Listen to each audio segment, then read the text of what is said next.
Welcome in, Broncos country, to our 13th game preview video for the 2025 season, as your Denver Broncos, currently sitting at 10-2, are set to take on the Las Vegas Raiders for the second time this year as they sit at 2-10. The Broncos are coming into the home stretch of the regular season. There are just 5 regular season games remaining before they go into the playoffs. Denver is fighting for that number 1 seed in the AFC. Everybody's talking about the final 4 games for the Broncos against the Packers, Jaguars, Chiefs, and Chargers as being big games, which they are. But I don't think enough people are talking about the importance of this game against the Raiders. If Denver sweeps the Raiders, they will have a 6-0 record versus common opponents with the New England Patriots. The best record the Patriots could have would be 5-1. Remember, the Patriots play the Jets twice and the Broncos play the Raiders twice, so that's how that evens out. Essentially, if Denver wins this game, they will have a big-time tiebreaker over the Patriots, and that Week 1 loss to the Raiders could come back to bite the Patriots in the rear end. This is huge in the event that Denver and New England finish with the same record, because Denver would have that tiebreaker and they would get the number 1 seed. The Broncos need to win this game. As far as the Raiders are concerned, they have gotten even worse since the last time we played them. Their offensive line has had a couple more injuries. They've fired both their offensive coordinator, Chip Kelly, as well as their special teams coordinator, our old friend, Tom McMahon. It's just an absolute disaster there in Las Vegas. As far as I'm concerned, outside of maybe the Tennessee Titans, they're the worst team in football. Pete Carroll might be one and done there in Vegas, and I think it's time for this Raiders team to go full nuclear, consider trading away Max Crosby, trying to accumulate draft picks, and just try to reset this thing once again and hopefully stabilize the regime long term, because we already know that Pete Carroll at 74 years old, or however old he is, he's not going to be the answer long term for the Raiders at head coach. So yeah, I think they need to just blow it up and start fresh, but they still got to get through this game and the remaining 4 games after that. For the Raiders, we're going to break down their offense, their defense, go in depth on their roster as we always do in these game preview videos. We approach it from the opponent's perspective. But before we do that, I do want to talk about what is new schematically for this Raiders team since the last time we played them. Greg Olsen now stepping in as the offensive coordinator for the Raiders. No, not the Greg Olsen who was the tight end for the Carolina Panthers. This Greg Olsen has been the offensive coordinator now in 3 separate stints with the Las Vegas Raiders. He was the offensive coordinator under Dennis Allen when Derek Carr first got there. He was then John Gruden's offensive coordinator, took over as the play caller after Gruden got fired. Now he's taking over as the OC and play caller for Chip Kelly. They're still utilizing Chip Kelly's playbook. It's a little late in the season to completely change the playbook. But you're seeing a lot more of the Greg Olsen influence, leaning more into the under-center, West Coast rushing concepts as opposed to all the shotgun stuff that Chip Kelly tried to do. But you still see those Chip Kelly influences in there, so I have this offensive scheme written down as a West Coast spread scheme, but really, it's a jumbled mess. There's no clear direction that they want to go in. Of course, Pete Carroll, he wants to run the football and play good defense. They're trying to lean more into that, but the overall bread and butter of their offensive scheme is just not akin to being a rush-heavy attack. That's why the Chip Kelly hire never made sense from the get-go. Their defensive coordinator is still intact, Patrick Graham, but you see a lot of Pete Carroll influence in the way that Patrick Graham is calling his defense this year as opposed to in previous years.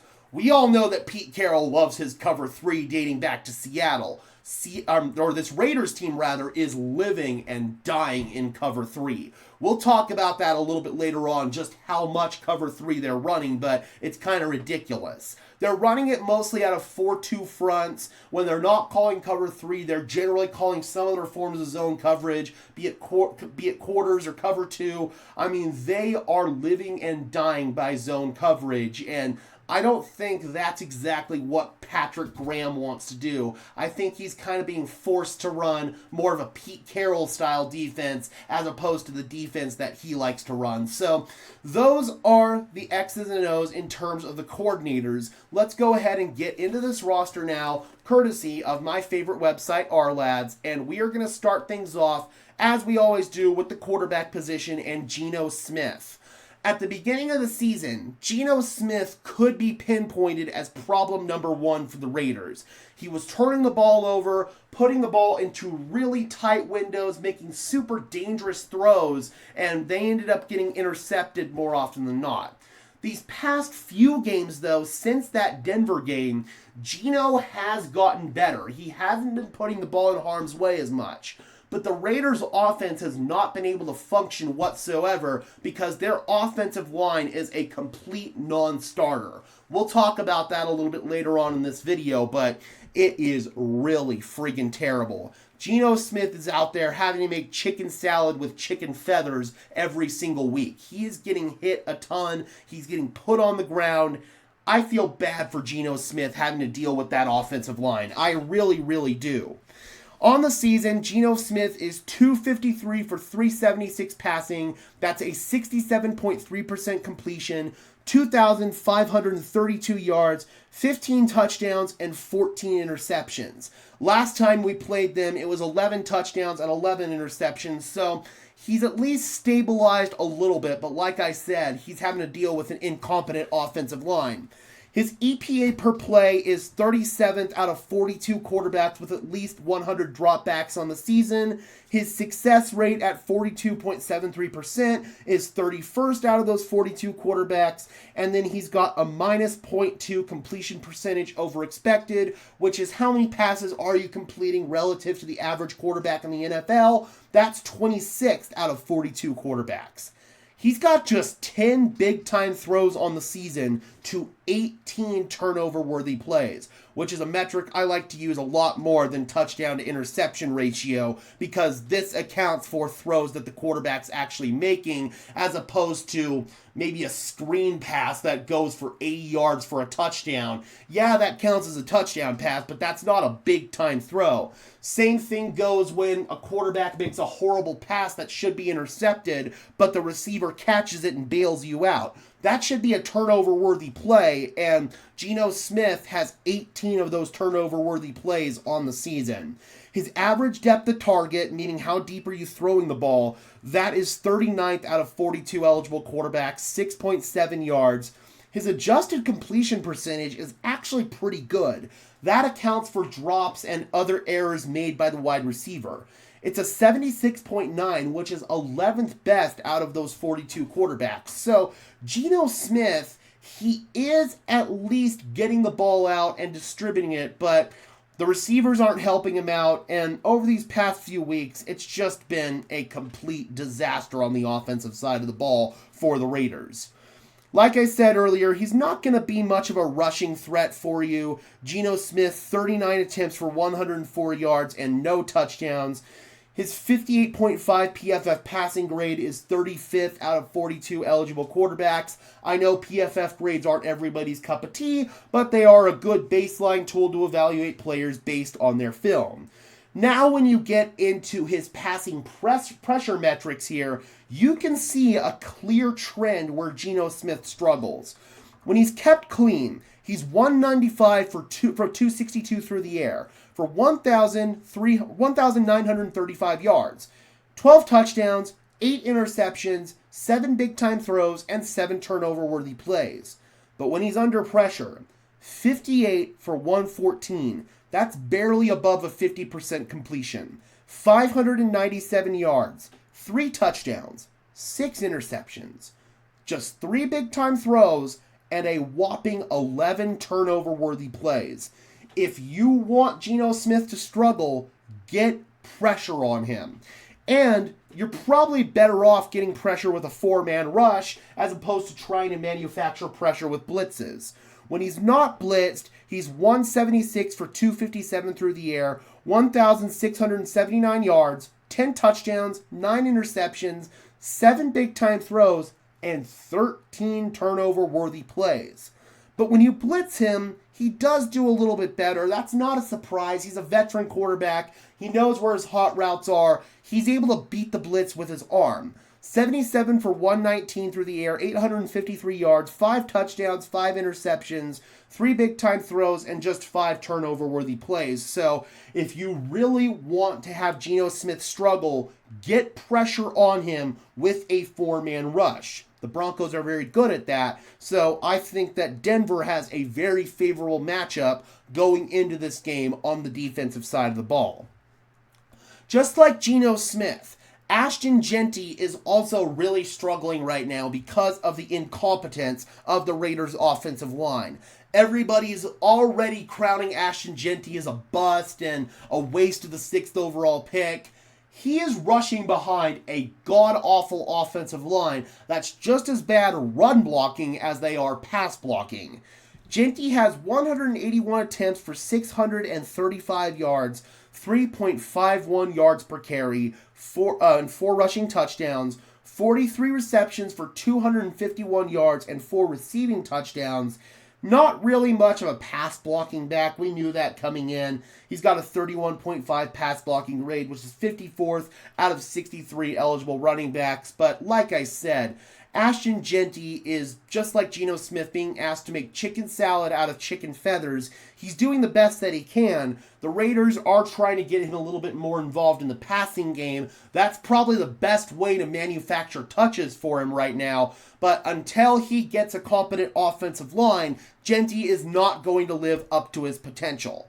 Their backup running back is Raheem Mostert. He's got 21 carries for 98 yards this year, 4.67 yards per carry, no rushing touchdowns, 9 receptions for 63 yards on the season. Also very mediocre in terms of his pass blocking. The Raiders don't really have a good pass blocking back at all on their roster. Raheem Mostert, he's a decent 3rd down back, but hasn't been really seeing a lot of playing time over these past few weeks. It's been an emphasis on getting Ashton Jeanty the football. They've got Zamir White and Dylan Laube as their backup running backs. White has 10 carries for 25 yards this year. Laube has 5 carries for 5 yards. They've basically been non-factors on the offensive side of the ball. Briefly touching on backup quarterback before we get into tight end. Kenny Pickett is the direct game day backup to Geno Smith, so if something were to happen to him, he would be the guy that would go in. Pete Carroll's made it clear at this point. He is not going to bench Geno Smith. Geno's his guy, ride or die, so I don't think we're going to see any scenario where Kenny Pickett comes in for Geno Smith for performance reasons, but in the event that Geno gets hurt, it would be Kenny Pickett that goes in there, and then Aiden O'Connell is the 3rd-string quarterback. In my opinion, Aiden O'Connell has not been terrible for the Raiders when he's seen playing time for him. I think they should hand the keys over to Aiden O'Connell and see what he can do for the rest of the season. But again, Pete Carroll has pretty much made it clear he's not going to do that. Moving into the tight end position, the Raiders have a big injury here that they're dealing with as Michael Mayer is out for this game. Mayer is the Raiders' starting inline Y tight end. Brock Bowers is more of a big slot tight end. They'll split him out wide. He'll play inline some, but the true wide tight end for this team is Michael Mayer. Ian Thomas is going to have to step into that starting role, along with Carter Runyon. They've also got our old friend Albert O on the practice squad. Maybe he gets elevated for this one, but I think the Raiders are going to have to use both of their practice squad elevations on wide receivers because they are really slim for the pickings there. As far as Brock Bowers is concerned, he is the number 1 pass-catching threat for this Raiders team. Excuse me, need to take a drink there. He is their number 1 pass-catching threat, but I think the Broncos are going to counter that by putting their number 1 pass takeawayer on him, Pat Surtain. I think they're going to have Pat Surtain basically follow Brock Bowers everywhere that he goes. They didn't have Pat Surtain the last time we played Brock Bowers and the Raiders, so Denver's able to employ a much different strategy. If you look at the film from that last Raiders game, there were a lot of plays where Brock Bowers was open, but Geno Smith was not getting him the football for one reason or another. Either he didn't see it, or he was already pressured and couldn't get him the ball in time. Whatever it was, there were many times where Brock Bowers was open in that game, and he finished the game with, I believe, just 3 catches. So they're trying to get Brock Bowers more and more involved, but I think Pat Surtain is going to take him away. He's got 49 receptions this year for 575 yards and 5 touchdowns. Like I said, he plays all over the place. He's got 200 inline snaps, 176 slot snaps, and 84 snaps out wide. Wherever he goes, PS2 is going to follow him. He's not a blocking tight end. We know that. He's not really an inline guy. He is a true receiving threat.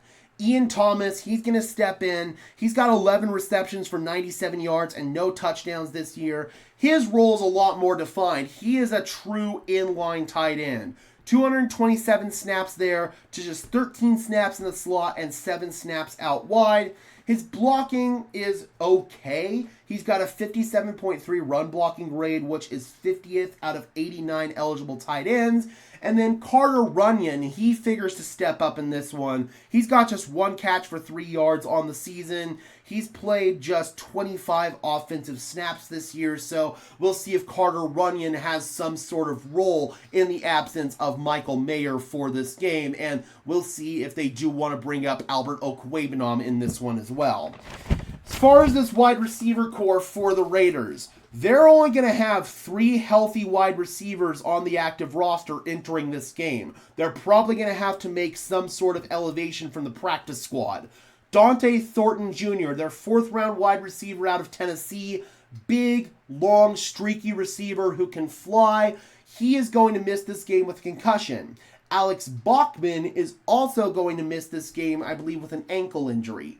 Pete Carroll said that Jack Besh, their 2nd-round receiver out of TCU, is going to be in line to see a lot of playing time in this one, along with Trey Tucker and Tyler Lockett. Trey Tucker, he's got 44 receptions for 550 yards and 5 touchdowns this season. 543 snaps of his came out wide and 118 in the slot. Trey Tucker is their number 1 wide receiver, but he's not their number 1 receiving threat. Then you've got Tyler Lockett, who's become a security blanket for Geno Smith, somebody who Geno is familiar and comfortable with. Since arriving in Las Vegas, he's got 13 receptions for 150 yards and no touchdowns. He's played 99 snaps in the slot and 67 snaps out wide, so Tyler Lockett, predominantly a slot receiver for you. And then Jack Besh on the season so far has 10 receptions for 114 yards, no touchdowns, 127 snaps out wide, and 62 in the slot. So those 3 are going to be your top 3 wide receivers in this game for the Raiders, but I do believe they're going to end up elevating probably 2 players from the practice squad.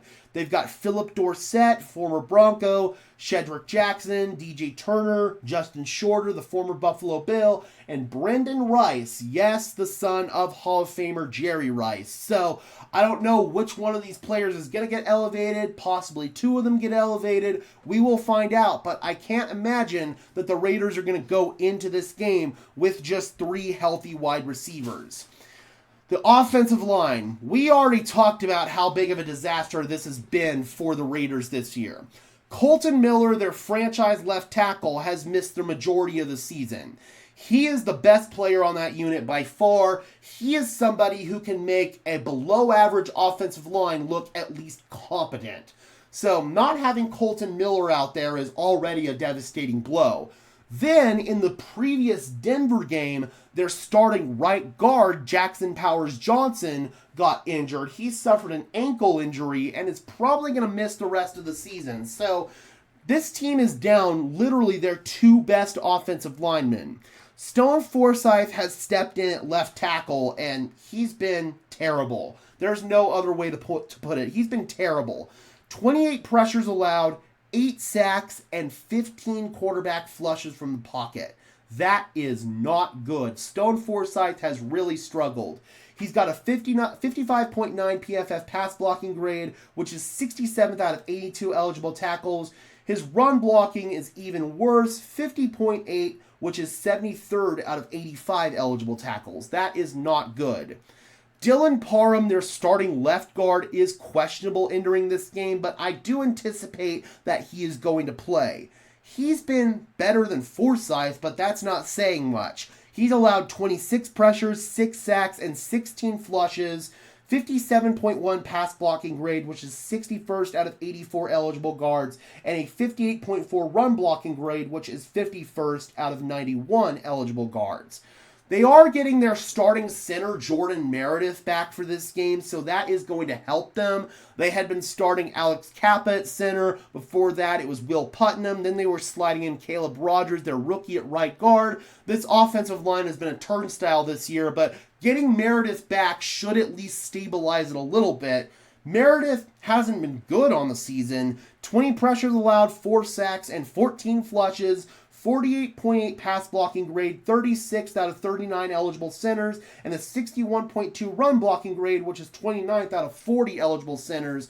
But at least you're not starting a guard by trade who's barely played center at all in his career in Alex Kappa. And Caleb Rogers really struggled in there in his NFL debut against the Chargers. I think they benched him at one point. So, yeah, man, it has just been really rough going for this offensive line.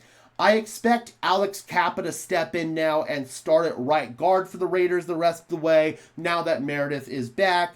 Kappa's allowed 17 pressures, 3 sacks, and 11 hurries in a rotational role, so still nothing really anything to write home about there. 53.6 pass blocking grade, which is 66th out of 84 eligible guards, and a 53.0 run blocking grade, which is 66th out of 91 eligible guards. So Alex Kappa, pretty mediocre backup caliber player, but at least he's a little bit better than somebody like Will Putnam or Caleb Rogers. This Raiders offensive line has just been an absolute joke. DJ Glaze, their right tackle, has also struggled. He leads the team in pressures allowed with 33. He's allowed 7 sacks and 22 flushes, which he also leads in that category. 62.6 pass blocking grade, which is 55th out of 82 eligible tackles, and a 49.0 run blocking grade, which is 76th out of 85 eligible tackles. So this Raiders offensive line, like I said earlier, is a complete non-starter. And with the Broncos pass rush being as good as it is, I would anticipate multiple sacks on Geno Smith, at least 5, tons of quarterback hits. This offensive line shouldn't be able to do anything against this Broncos pass rush. Yes, Denver's pass rush did struggle last week, but Washington's offensive line is a world-beating unit in comparison to this Raiders offensive line, who the Broncos were able to feast on in their last matchup, so I'm confident they're going to be able to do it again. Until the Raiders get this offensive line situation figured out, they are not going to have any resemblance whatsoever of a competent offense. Now let's go ahead and get into the defensive side of the ball here for the Raiders. We'll go over what coverages they call, some of their advanced numbers, and then we'll dive into the personnel. Like I said earlier, they are leaning into cover 3 a lot. Pete Carroll, he's all about his cover 3 from his time in Seattle, and Patrick Graham, even though he hasn't historically been a cover 3 heavy coordinator, this season they are calling cover 3 47% of the time, which is by far the most in the NFL. Last week, the Broncos went up against a cover 3 heavy defense in Washington, and Bo Nix in this passing game really did look good. So I'm hoping we're able to see the same thing in this game. I'm hoping Bo continues to get better against zone coverage, which is where he struggled earlier on in the season. Their second most common called coverage is a tie between cover 4 and cover 2. They call both of those 15% of the time. They call quarter, half, which is a hybrid of cover 2 and cover 4, and cover 1, both 8% of the time. So they're barely calling any man coverage. Cover 1 is their most common called man coverage call, and even when they get into quarter, half, which is more of a match coverage where you've got man and zone principles, that's still only 8% of the time. Cover 0, they call 4% of the time, and then cover 2 man, they call 1% of the time. So the Broncos are going to be seeing a lot of zone coverage in this game. Bo Nix is going to have to sit back in the pocket and read it out. even though this Raiders offense has gotten worse since the last time we played them, their defense has actually improved in a lot of categories. They're still not an elite defense or anything like that, but there is one clear area where they excel, and I am worried about that for this game. In terms of overall EPA per play allowed, they're 22nd, 43.98% success rate allowed, which is 17th. They're 25th in EPA per pass allowed, but they're third best in the NFL in EPA per rush allowed. Why does that concern me? Ever since J.K. Dobbins went down, the Denver Broncos have had issues running the football. R.J. Harvey, yes, he scored 2 touchdowns against the Commanders, but he's got big-time issues with his vision. He wants to bounce everything to the outside. He doesn't let the rushing lanes up the middle develop. And if the Raiders sell out to stop the run, it's going to be even more on Bo Nix and this passing attack to carry this team. I'm worried about going up against this Raiders rushing defense because of how bad our rushing attack has been. They've allowed 2,684 passing yards, which is 13th, 67.2% completion allowed, which is 24th, 19 passing touchdowns allowed. So Denver's going to have opportunities to get into the red zone and score. 1,329 rushing yards allowed, which is 13th, and 16 rushing touchdowns allowed. So even though they're pretty good at stopping the run, once you get into the red zone, you can score on them. Even though R.J. Harvey has had trouble, he's pretty good in the red zone. He does score touchdowns. So that bodes well for the Denver Broncos. It's more the rushing attack between the 20s that I have concerns about. So, as far as their defensive personnel is concerned, we'll just briefly touch over it here, and then we will go over some of the statistical leaders. In essence, this defense is the Las Vegas fighting Max Crosby's. He is their leader in sacks with 8, pressures with 46, and run stops with 27. He does everything on the defensive side of the ball. He is listed as questionable coming into this game, but Pete Carroll said he fully expects him to play. Max Crosby's one of those players where he could be DNP throughout the entire week on the injury report, but I still would expect him to play in the game. He's just that kind of dude. I remember last season it was kind of a similar thing in the Week 5 game against the Raiders where he was questionable coming in, but everybody here in Denver knew that he was going to play in the game.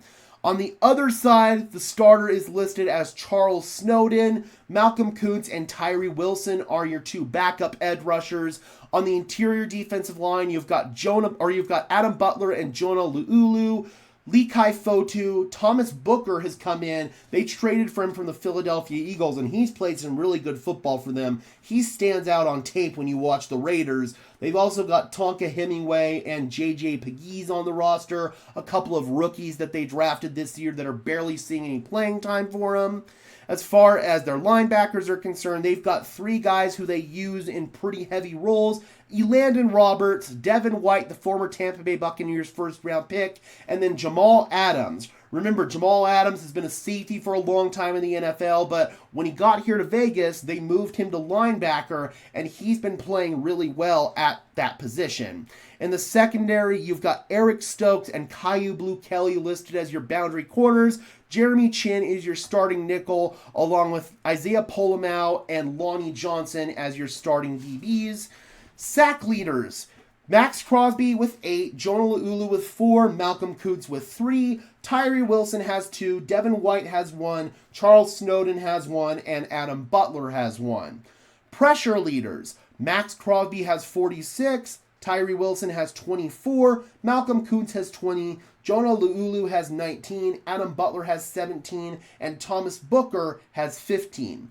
Just for some context, Denver has 2 players with more pressures than Max Crosby in Nick Benito and Zach Allen, and Jonathan Cooper is not too far behind him with 39 pressures on the season. So this Raiders defense, if they didn't have Max Crosby, they would also be a complete non-starter as a unit.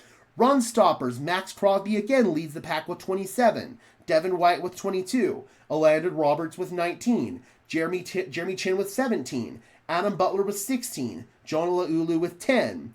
As far as their grades in coverage, I know that PFF grades, not everybody's cup of tea, but they're a good baseline tool, and they give you at least a decent idea about how these guys are playing in coverage.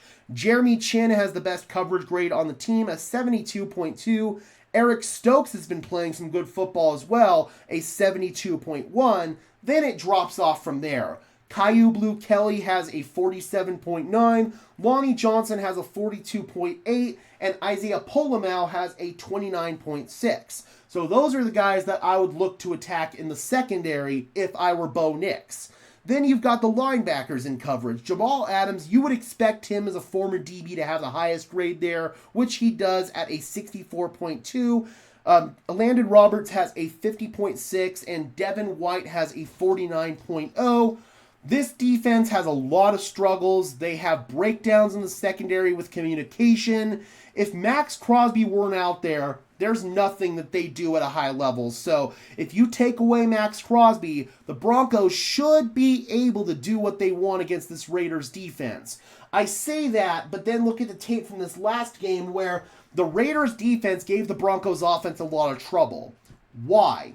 Sean Payton said that the Broncos' offensive game plan going into that game was awful. Those were his own words. The Raiders matched up the Broncos' sub-personnel, meaning their 3 wide receiver sets and sometimes their 4 wide receiver sets, with base defense, meaning less DBs and more linebackers. Denver didn't have a way to adjust to that. So they're going to be a lot more prepared for the different personnel that the Raiders have out there on the defensive side of the ball. And I'm confident going into this game that Denver's offense is going to look a lot better in terms of their passing attack. However, I am concerned that their rushing attack is going to look worse in this game in the absence of J.K. Dobbins. So hopefully they're able to find some sort of balance there on the offensive side of the ball. Spoiler alert, I do have them scoring more points in this game than last game, but I don't think this is going to be some sort of blowout win for the Denver Broncos just because of how much our rushing attack has been struggling. So let's go ahead and get into some keys to victory for this game here. Top of the list, as always, stay healthy. We cannot have any injuries in this game. This Broncos team is finally starting to fare well, and they're getting healthier and healthier, so we can't have any injuries in this game. No penalties, stupid or otherwise. We have had way too many penalties this year for the Denver Broncos, especially in their previous couple of games. That Washington game, they had so many penalties on defense, it was ridiculous. Offensively, they actually did a pretty good job of cleaning up the penalties, but we've got to have a consistent game with very few penalties on both sides of the ball. I already talked about it. Be ready for the Raiders' defensive personnel matchups. Whenever they match up our base with sub or our sub with base, Denver needs to be ready for that, and they need to make sure they've got plans for uneven personnel by the Raiders on defense.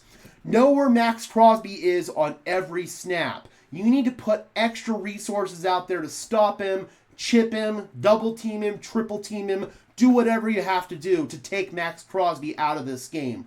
All hands on deck. Take advantage of open holes versus the Raiders' zone defense. Bo Nix needs to sit in the pocket and read it out. He did a good job of that against Washington. Hopefully we can see a continuance of that in this game, and he shows more and more growth and improvement. That would be awesome to see from Bo Nix. Try to run the ball. It's going to be easier said than done, but at least try to establish some resemblance of a rushing attack with R.J. Harvey or with Jaleel McLaughlin. If we could get one of those two guys hot, then Denver should at least have a chance to get maybe 65 yards in total on the ground, which is better than I would expect heading into this game, quite frankly. Take advantage of scoring opportunities in the red zone. There are going to be opportunities. The Raiders are not very good defending the red zone, so when Denver gets there, they're going to have to punch it in, and they cannot afford to settle for field goals. Have a plan to cover Brock Bowers. We already talked about Pat Surtain probably traveling with him wherever he goes, so I think that's going to take away their number one pass-catching threat in Brock Bowers. allow the other cornerbacks to lock down the wide receivers. They did a good job locking down the Raiders wide receivers in the previous game, and they still had responsibilities with Brock Bowers. This time, with PS2 taking care of Bowers, that'll free up even more responsibilities for our corners to be able to take away these wide receivers. Limit Alex Singleton in coverage. He's fantastic as a run defender, but can still be a liability at times in coverage, unfortunately, especially with the Raiders having guys like Brock Bowers and Ashton Jeanty. That could be a matchup nightmare against Alex Singleton. Denver's done a good job these past few weeks of not having Singleton in too many coverage situations, but they need to continue that in this one. Don't lose track of Ashton Jeanty. I've got a sneaky suspicion that the Raiders are going to want to emphasize the rushing attack in this game, especially after seeing the Washington Commanders run the ball down Denver's throat last week, so you can't lose track of Ashton Jeanty. That's probably priority number one, is sell out to stop the run and then force the Raiders to get into more of a drop-back passing attack. That's where your pass rush can feast and get Geno on the ground early and often, which is my next talking point. If Geno Smith takes double-digit hits in this game, then there's a chance that the Raiders don't score any points offensively. Establish early dominance in this game and don't relinquish it. Foot on the gas for all 4 quarters. I think this is going to be a frustrating game for the Broncos early on because I think they're going to have struggles running the football. Bo Nix in this passing game should fare well, but without a consistent rushing attack, I don't think Denver is going to blow the Raiders out. But in the fourth quarter, Denver's going to make enough plays where they separate and score 10 unanswered points. The Broncos defense should be able to make life hell for Geno Smith all day long, and if they're able to get him on the ground and bottle up Ashton Jeanty, I don't see the Raiders scoring any touchdowns. They scored 1 touchdown in our previous matchup. I don't see them scoring any here. So I have the Broncos winning 20-3, scoring 10 points in the fourth quarter, and completely shutting the Raiders out of the end zone.